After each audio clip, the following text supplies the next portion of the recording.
All right, so I called this one bending time with the new time dimension in business objects, because not only is there a new time dimension, but how do we get it to behave the way we want it to? So that's why I called it bending time.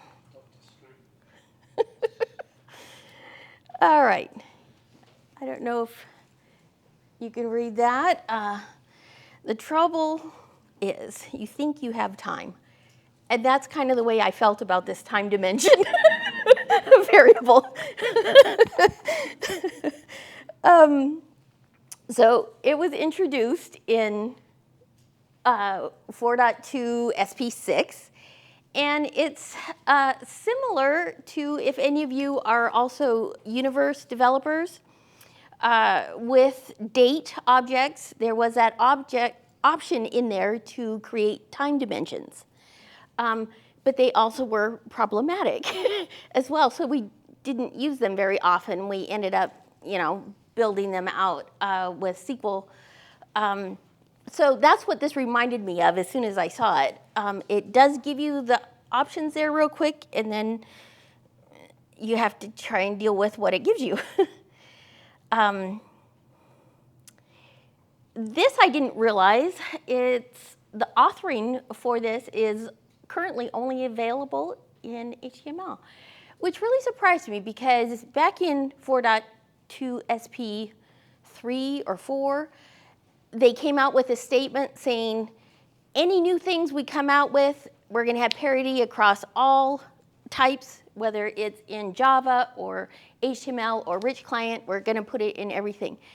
And now they come out with something that's only, you can only build in HTML. However, the functionality of it, once it's created, works in the Java applet and the rich client. So that surprised me. The object can be used for creating time dimensions, must be a date or a date time field, data type for that. So not a string date. However, I'll show you in a little bit. I did confirm, one of the things that surprised me is that you can create a time dimension on a variable. So if your date was only given to you available in string format, you could convert it to a date and then create your time dimension on it if you wanted to. So that was an interesting. Okay, so to create it, it's similar in Webby to creating the geographic objects, where you just right-click on your date object and select Create Time Dimension. And then within the field, once you use that in a table, you can right-click on it and choose that option there that says Change Level. So you can go up or down the levels and skip levels too, which was nice. All right, so let's get into showing how this works.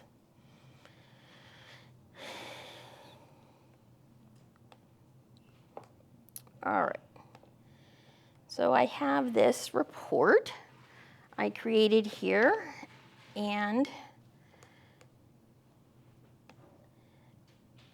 it just has some objects in here that I threw in there, and product group. So I purposely, just for the demo, didn't want to add, I wanted multiple years in here in the data. So in my available objects here, I've got ship date here, and on my ship date, I'm going to right-click and select Create Time Dimension. And that opens up this dialog box. So I can click on the checkboxes here for the dimensions that I want to use. Now, interestingly, another kind of quirk about it is if I click on week now, semester, quarter, and month go away. And in the What's new in SP6, all they said about that is currently week does not work with month or quarter or semester. So maybe that's coming later on, I don't know. But we'll just show those for now. Also then, you see this option here for display additional attributes for the time levels. I'll explain that more and what that is in a moment. Notice here that we have some options for setting the calendar. So if your company has a fiscal year that starts not in January, you can specify what year or what month you want to start that year in, and also which day of the week you want to start that in. And then you have the option here to set specific date ranges as well. I'll just go with those options and say OK. So now you see here's my shipped date object, and below that is this one with a little clock beside it and all these dimensions. So what's odd to me is that it looks to me like you should be able to drag the one that has the clock by it, but it's the one underneath that that you grab. So here's the dimension, and I'll bring in product name and number of orders.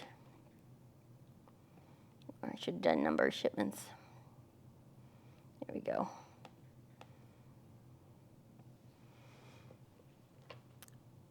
Okay.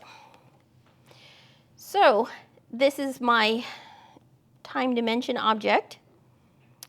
I don't know if you can see in the formula bar up there, it puts a prefix in front of it that says ship date, time dimension, dot, year of ship date.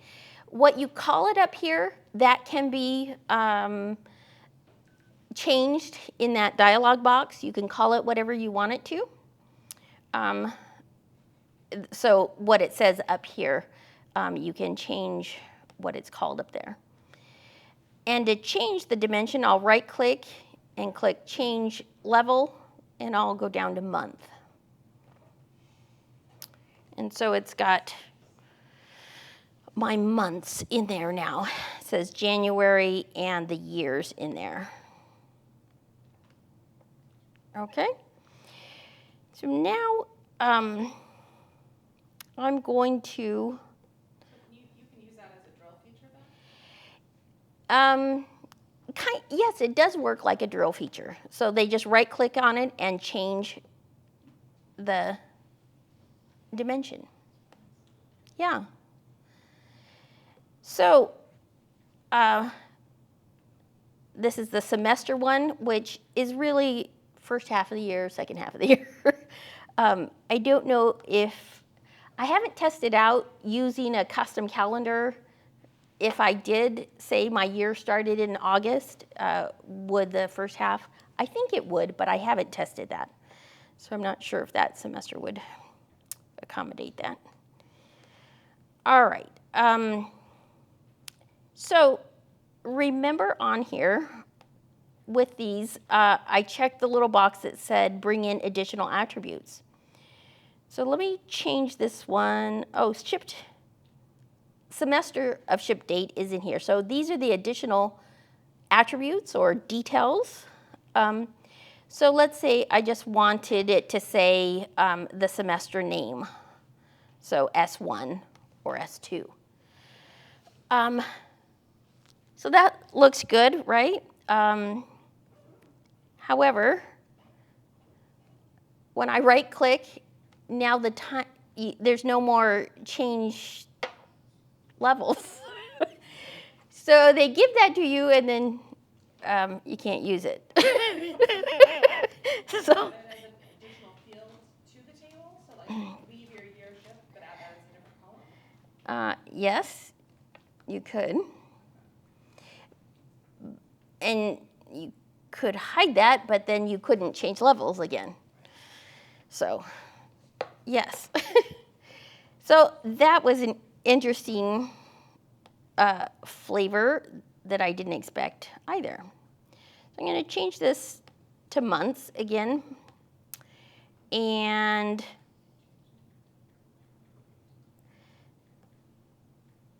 what I want to be able to do now is turn this into a crosstab, but I only want a single year.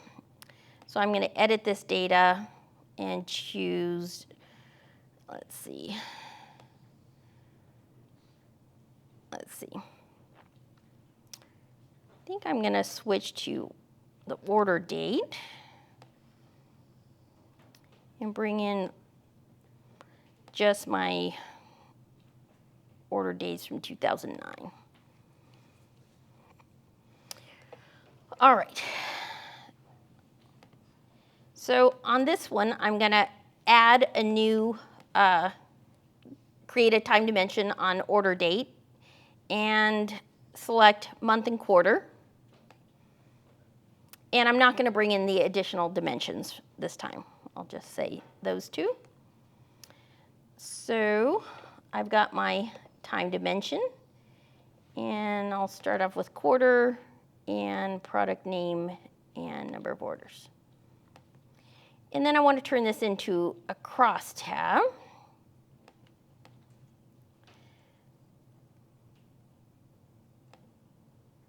All right.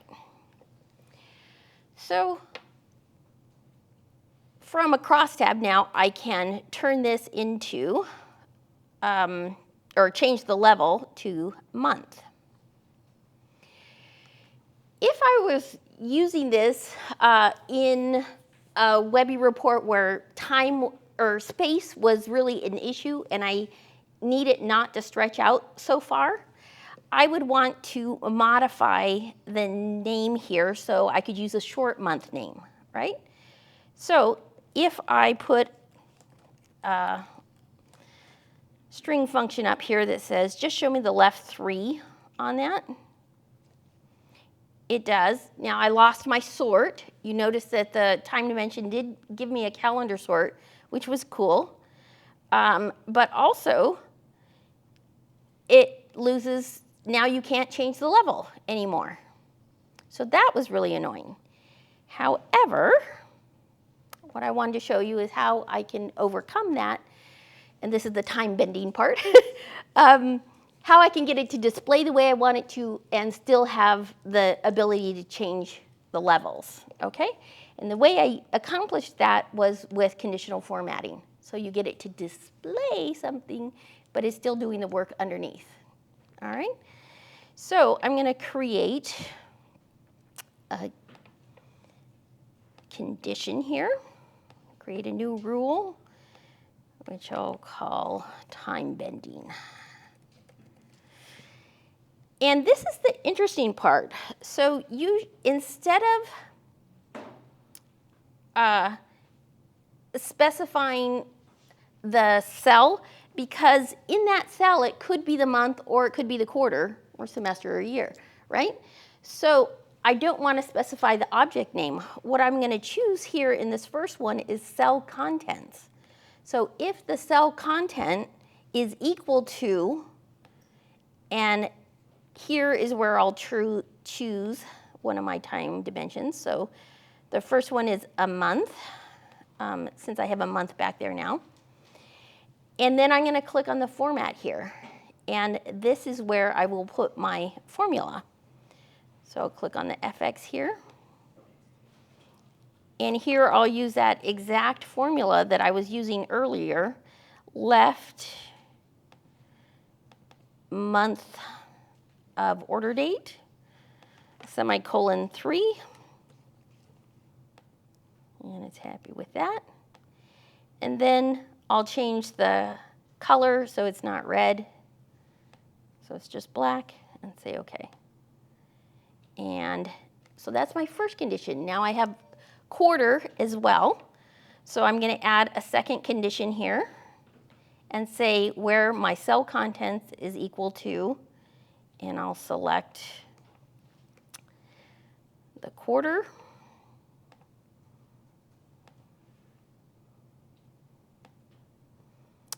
And format that. And my formula will be, this time I just need the left 2. for the quarter. Semicolon 2.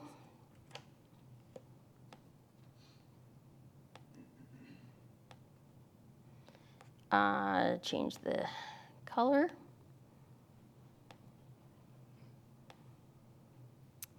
And OK. All right, so now it's showing my short months. I can scooch this column width in if I can get a hold of it. There we go. And right click, and my change level is still there. So I can click that and choose the quarter and switch back and forth.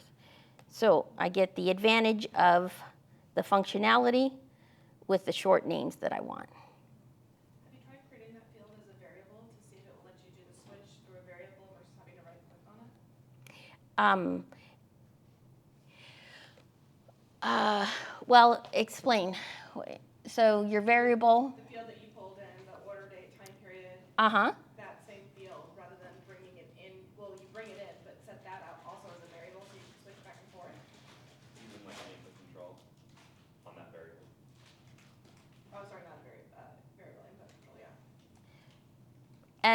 Well, with an input control, you could toggle back and forth. Between them without having to right click.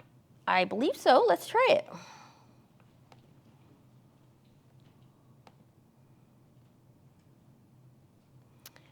All right. You do the high level one rather than the month one. So order. What to put it on? Because I don't think it won't let me choose that. I don't think. No, it won't. Okay. And I can't do it on order date. Separate, then you have to do the quarter and the month separate. From report, what if I add, oh, that's when the values are the dates, the actual months. So, however, it's, if we created a variable,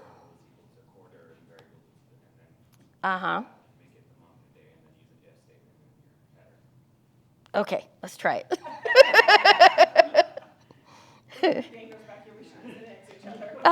That's what I mean, Jared, when I was mentioning, you guys have to think outside the box because you're on 4.0. So I'll call this one QTR equals, or actually it should be something else, equals quarter. And I'll call this period. All right, we'll create the input control on that. Come on.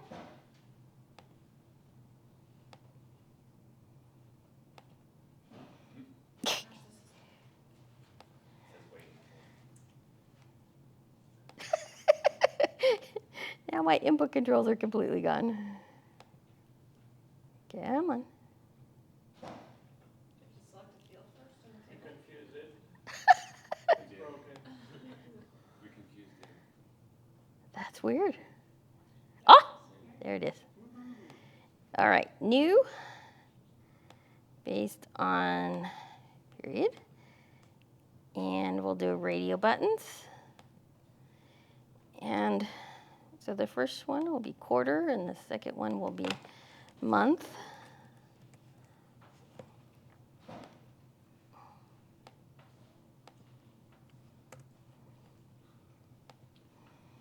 We don't want to all.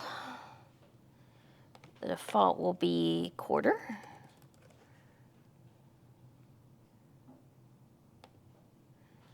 Okay.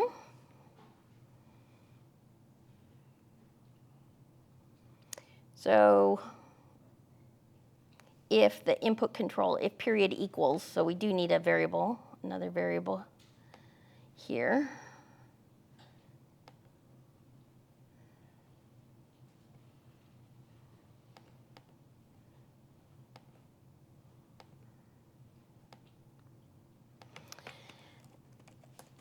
So if period equals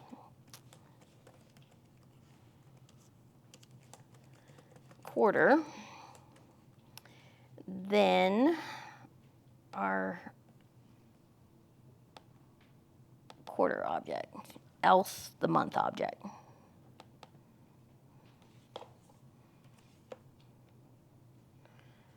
Okay. And then we'll give that a name.